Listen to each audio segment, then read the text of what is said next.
Okay, let's meditate for a few minutes. You can adjust your posture, sit nicely, properly, and meditate. Keep the body straight, head upright. Now closing your eyes gently. Observe your body from top to bottom.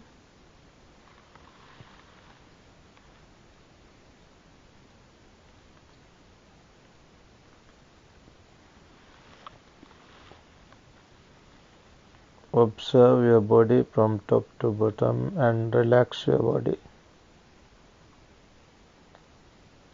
Calm your body.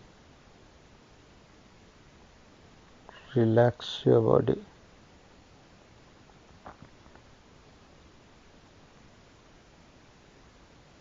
Understand that you are breathing in and breathing out properly, normally.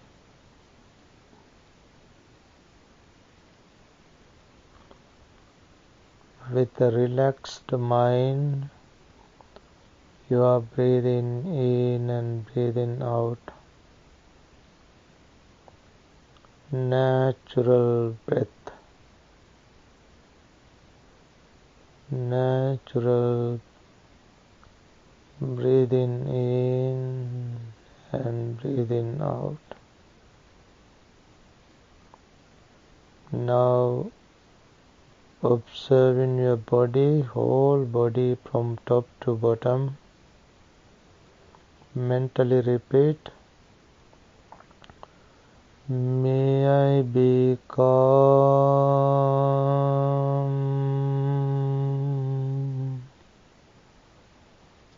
May I be calm.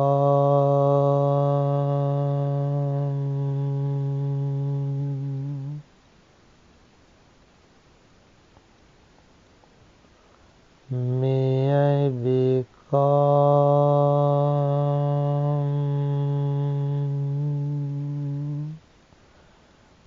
Giving full attention to your body. Mentally repeat and try to feel calmness. May I be calm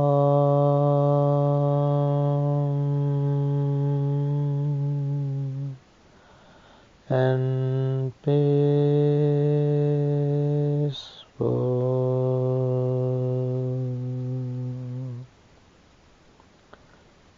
Mentally repeat it. May I be calm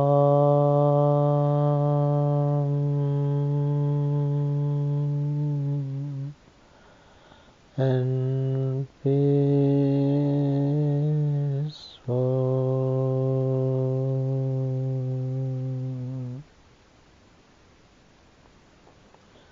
May I be calm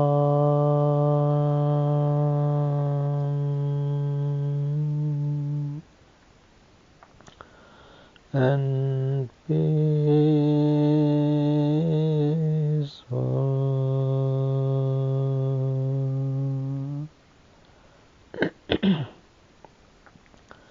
Mentally repeat, may I be well, happy and peaceful.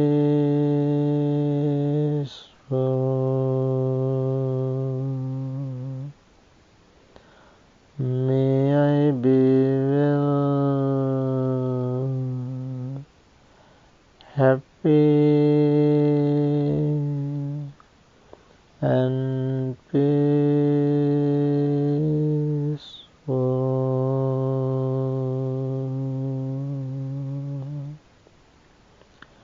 May I be well, happy and peaceful.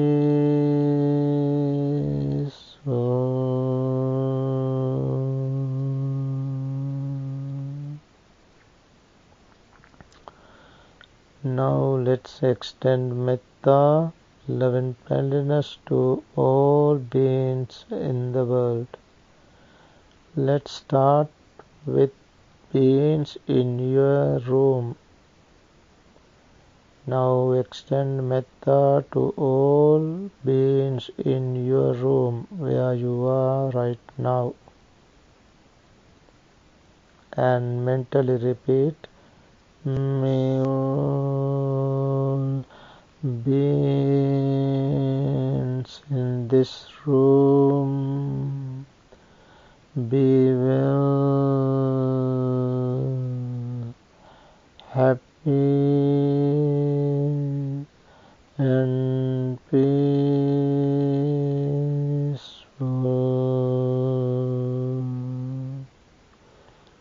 May all beings in this room be well, happy and peaceful.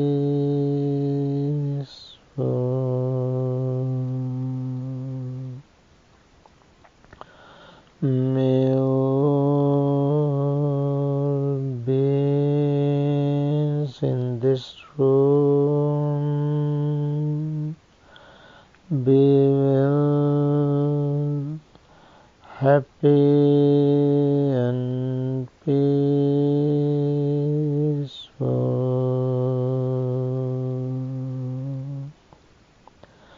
Now extend metta to all beings in your home.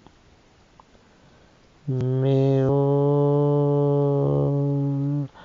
beings in this home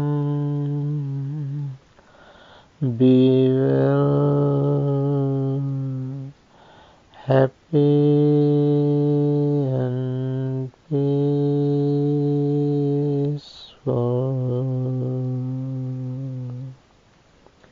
Extend metta to all beings in your own home. May all beings in this home be well, happy and peaceful.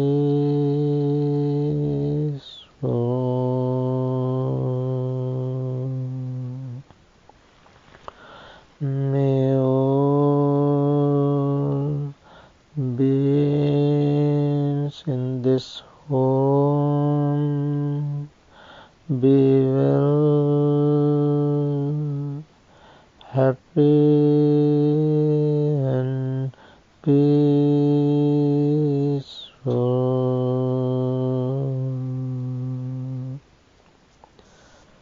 Now extend metta to all beings in this country. May all beings in this country be well, happy and peaceful.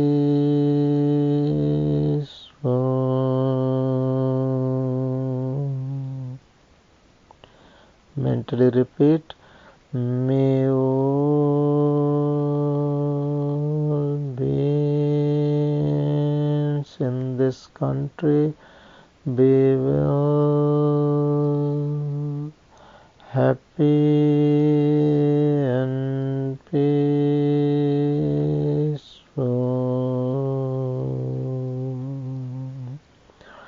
May all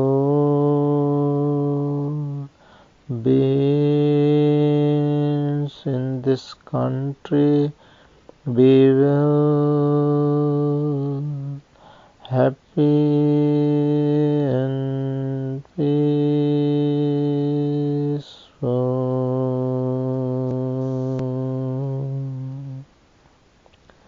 Now let's extend metta to all beings in this world. May all beings in this world be well, happy and peaceful.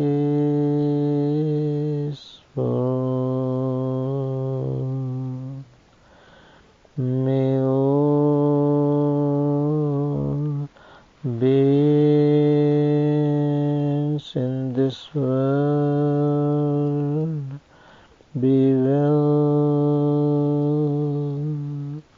happy and peaceful.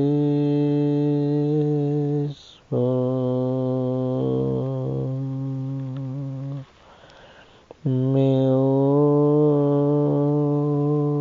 beings in this world be well, happy and peaceful.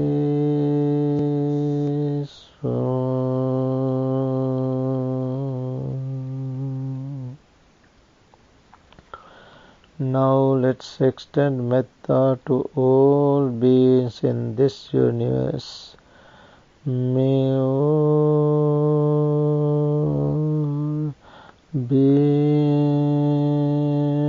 in this universe be well, happy and peaceful.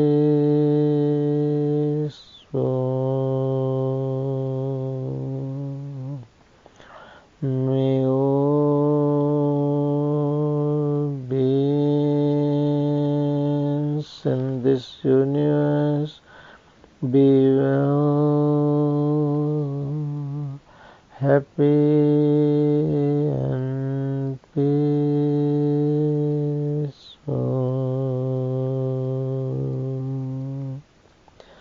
May all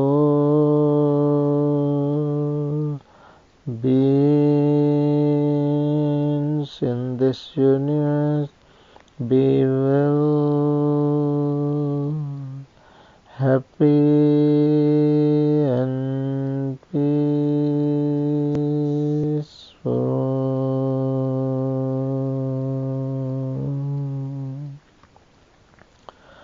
Mentally repeat. May all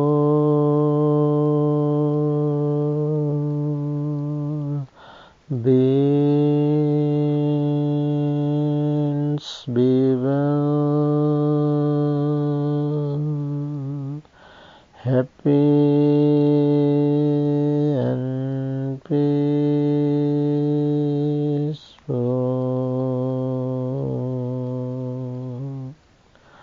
May all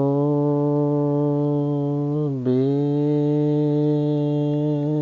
be well,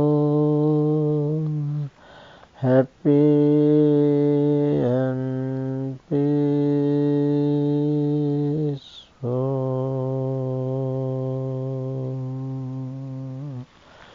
May all beings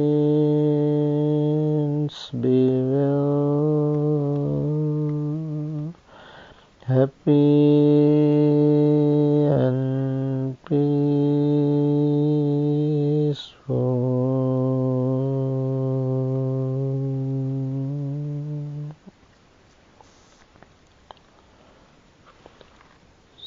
Sadhu, sadhu, sadhu.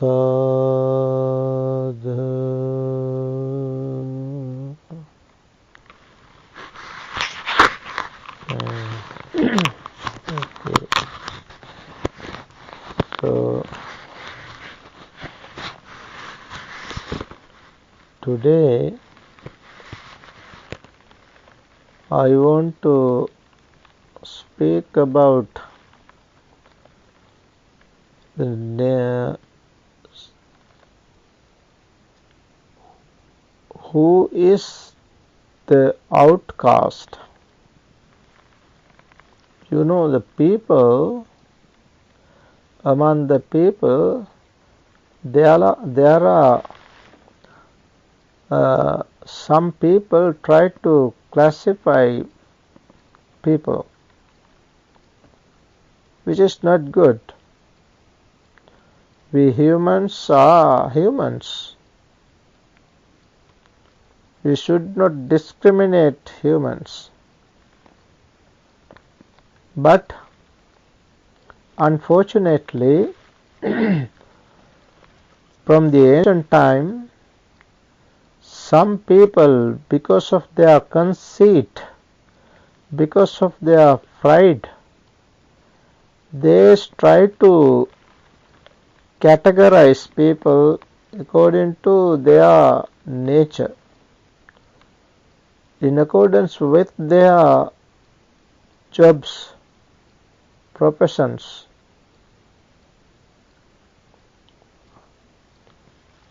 In India, in the 6th century BC, during the time of the Buddha, people have been categorized into 4 different groups. This was done by the prominent people in that society. They were Brahmins. They said that they were created by Brahma, as people believed they were all created by Brahma, the creator. The Brahmins, those who were the prominent, eminent in the then society, they said the Brahmins were created by Brahma from his mouth. And then the Shastriyas, the kings, they were created by Brahma from his arms. Then the merchants in society, merchants were created by Brahma from his thighs. And the Shudras were the very low persons according to their category. They were those who doing means job, such as sewer system. They sweep different places, and they had no opportunities to learn, no education. They were quite ill-treated by Brahmins. They were created from the feet of the Brahma. Those are the four categories given by the then society, the Brahmins. The outcast, the person called outcast, even they were the lowest in society, even lower than Shudras. These categories were not reasonable, not fair. It is completely wrong divisions, wrong categories. According to Buddhism, among humans, we cannot do such things. We cannot categorize people in this manner. The Buddha pointed out that all people are equal. All humans are equal. They all have same characteristics. Therefore, it is impossible to divide people in this manner. The Buddha set the example, and he said in his ministry, in his sasana, Buddha didn't want to say this type of things. Buddha said, whoever come to my sasana, whoever come to this dispensation, they all are like different rivers coming to the ocean. When the rivers come from different directions to the ocean, they have their own name, though when they come to the ocean, they all become one kind of water, which is the water of the ocean, the salty water of the ocean. They all shed the names like that. The Buddha wanted to see the monks in this dispensation, Buddha's sasana. There were monks from different classes, different caste in society. In India, by the time they had this caste system, that is what is called caste system. The Brahmins were the highest caste, then Kshatriyas, then Vaishyas, and then Shudras, and finally those who were doing very menial jobs, very low kind of jobs, were called outcaste. They were called outcaste. They were not in the category of caste even. They were called outcaste. One day, two Brahmins, while they were walking, two young persons, while they were walking, they wanted to understand who the outcast is.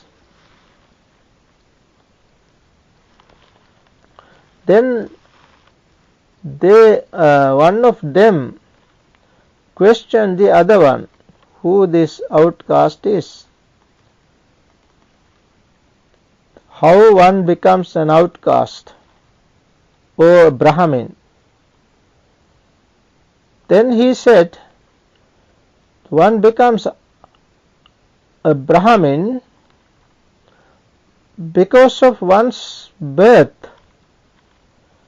If the birth is a pure birth, if he has 7 generations, parents, from 7 generations, good parents, those who kept a good name, pure in their generations, 7 generations, they are called noble ones, the Brahmins. Then the other one said, no, that is not how one becomes a Brahmin, a noble one. One becomes a noble one, the Brahmin, because of one's action. So one person said, one becomes a Brahmin, one becomes a noble one because of his birth. The other one said, no, one becomes a noble one because of his action. They both tried to convince each other, but they could not. Finally, they decided to go to see the Buddha, and they wanted to ask these questions. So the Buddha taught them how one becomes a Brahmin or an outcast. Outcast people were called Vasala. Vasala. That is what we want to know, how one becomes Vasala. Vasalas, the outcast, were not, as I said earlier, they were not treated well, and they were even not treated as humans. They were treated like animals in India. They had no chance to learn at all, no education, nothing. They could not learn the language Sanskrit. They could not learn the religious text. If they learned Sanskrit, the Brahmins, they poured boiled lead in their ears if they listen to this language, religious hymns. Then they put molten lead in their ears, molten lead, the boiled lead, and if they recite this hymns, religious poems or Sanskrit, then they cut their tongues if they recite these things. That is how they were treated. They could not attend any ceremonies, any kind of ceremonies, no social gatherings like weddings, nothing. They could not pass even a Hindu temple. They had to wear cast-off rugs, cast-off clothes, very dirty ones, no clean clothes at all. Some places they were asked to wear a pot around the neck so that they can spit into the pot, because they are not supposed to spit out on the ground. Therefore they were warned to wear a pot around the neck. When they walk, they had to wear a broom behind them, like wearing a broom around their waist to erase their footprints, such things.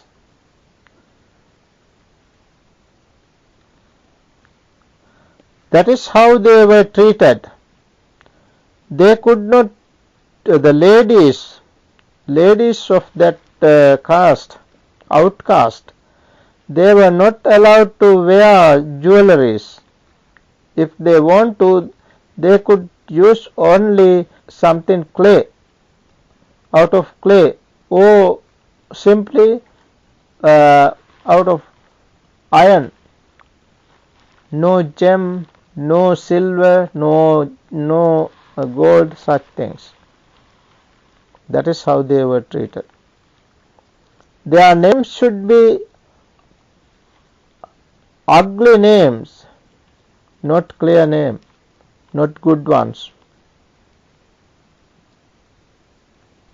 So in this manner they were very badly treated by the Brahmin society.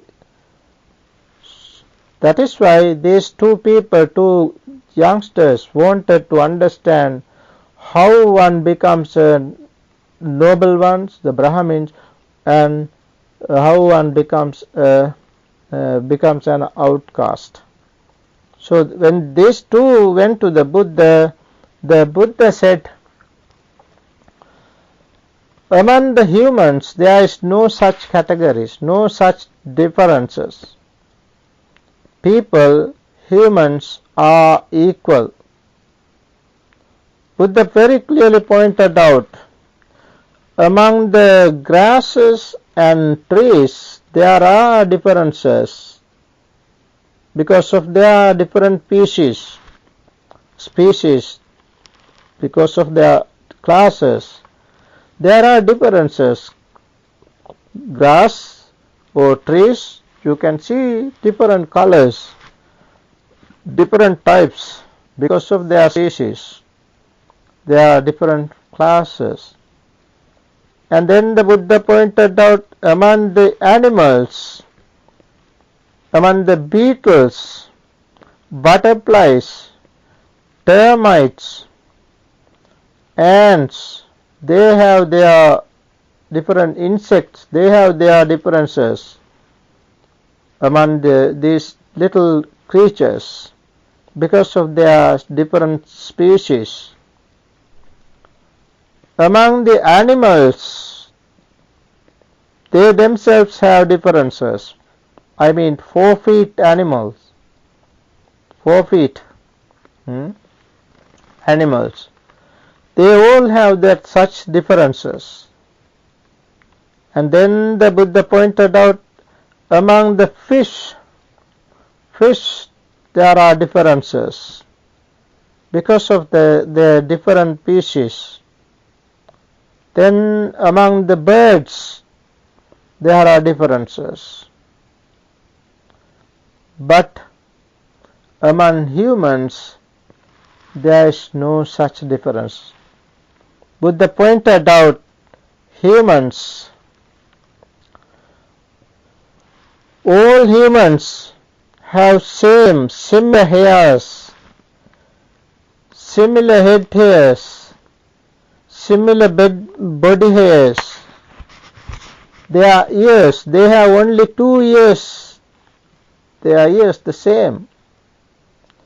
Their eyes, the nose, mouth, lips, brows, neck, shoulders, chest, belly, back, among the body, buttocks, sexual parts, hands, feet, their fingers, nails, no such differences, no such thing because of their birth. Because of birth, humans cannot be categorized into different groups. That is the point. All humans are equal. That is how the Buddha pointed out. People are categorized according to their professions. It is all right. The person who drives a car, the person who drives a car is a driver. The person who is doing trade is a trader. The person who rules is the ruler. The person who doing farming is a farmer. Like that, you can categorize people according to their professions. It's all right. You have to say that. But according to their birth, people, humans, cannot be categorized in that manner. The Buddha said, one is not a Brahmin, one is not a Brahmin or a non-Brahmins, noble one or an outcast or non-Brahmins, according to their birth.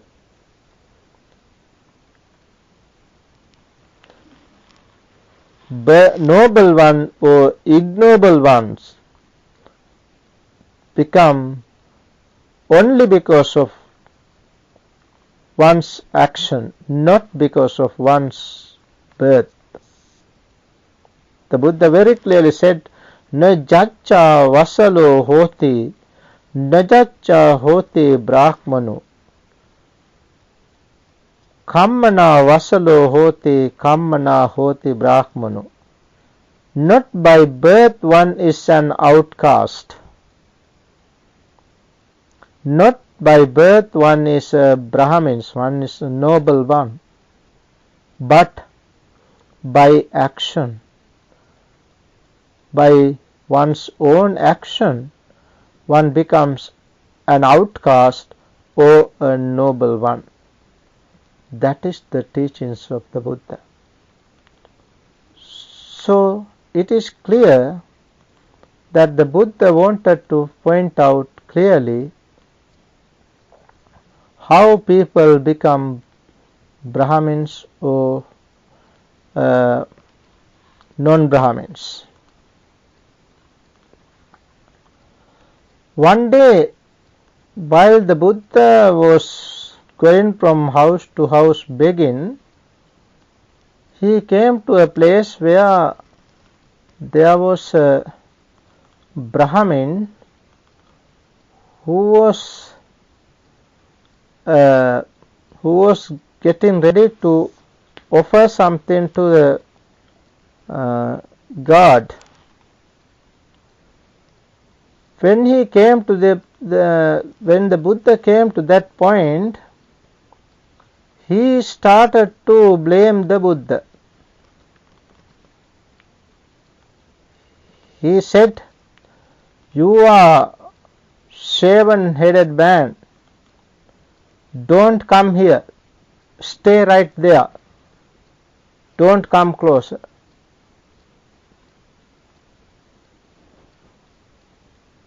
Stay there. And he scolded the Buddha. And he said, "You are a vassal. You are an outcast. Don't come closer." Then the Buddha asked whether he knows who the vassal is, who that outcast is. Then he said, "No, I don't know who the outcast, or how one becomes an outcast." Then the Buddha delivered him a special discourse called Vassala Sutta, where the Buddha pointed out him how one becomes a vassal, an outcast, the lowest person in society. Even it is applicable to this society today for us. That is why I wanted to point you out some characteristics of very low persons, outcast. That is what is called outcast, vassala. The person who is doing this type of actions, this type of things, is called outcast. So we should know this, and we should not do such things. Let's understand some of these things, some actions which are not suitable for humans. If we are doing such deeds, we are the outcasts. The Buddha said, "Whosoever is angry," if you get angry all the time, a hot-tempered person, understand that you are an outcast. Hot-tempered persons are outcast, the Buddha said. If you are harboring hatred all the time, that is a cause for becoming outcast. Secondly, Buddha said, if one is reluctant to speak well of others, means you are not open-hearted to speak the good of others. That is called makki. You try to erase their name. But we have to respect others. We have to appreciate whatever the good deeds done by others. If not, that is characteristics of an outcast. And then the Buddha said, if one is killing living beings, whether they are once born or twice born, once born means Beings, the all beings are categorized into two. Those who are born in mother's womb, that is what is called once born, and those who are born from mother's womb as an egg, and then for the second time they are born from the egg. That is what is called twice born beings. Whether they were born once born or twice born, if one is killing such beings, Buddha said, know well that he or she is an outcast.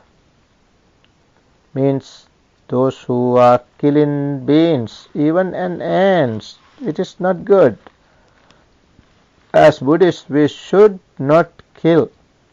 If we kill beings, understand such a person is an outcast, the lowest person. Then the Buddha said, if one having asked some money from others, then you become a debtor. You have debt. When you become a debtor, then the persons ask about that. You have asked money, you have taken money from me. Please repay. Please give me back the money. When asked, if you say, no, I have no such debt to you. I have no debt to you. And you run away without giving back the money you asked. That is also a characteristic of an outcast. Understand such a person who got money from others, being a debtor, you don't repay, you don't give that debt back. That is the cause to become an outcast. And then the Buddha said, for the sake of yourself or for the sake of others or for the sake of wealth, if you utter lie, if you tell lies, understand that that itself is a cause for become outcast. You become an outcast if you tell lies for the sake of yourself, for the sake of others, or for any other, like the sake of wealth. And if you do not support being wealthy, if you do not support your mother, if you do not help your mother or your father, especially when they are feeble, when they are old, we have to support our parents. If we do not support our parents, especially when they are feeble, Buddha said, understand that is a cause to become an outcast. You are an outcast. If you do not support, if you do not help your mom or dad, you are an outcast. And then the Buddha further said, if you strike or annoy or use harsh speech towards your mother, if you use harsh speech to your mother, father, brother, sister, or your mother-in-law, or your father-in-law, understand that it is a cause to become an outcast. That means if you strike, annoy, use harsh speech to your mother, father, brother, sister, or mother-in-law or father-in-law, you are an outcast. That is the Buddha's teaching. So like this, the Buddha pointed out how one becomes an outcast. Let's understand this, and let's understand the teaching of the Buddha. We should not do mean things, wrong things. The Buddha said repeatedly, contemplate of your actions, bodily actions, verbal action, and physical actions. When you do any kind of actions, try to understand whether it is good or bad. Do not do bad deeds, bad actions, but do good actions. That is the teaching of the Buddha. All Buddhas teach us to avoid all bad deeds, all evil, avoid all evil. Then say, do what is good and develop your mind.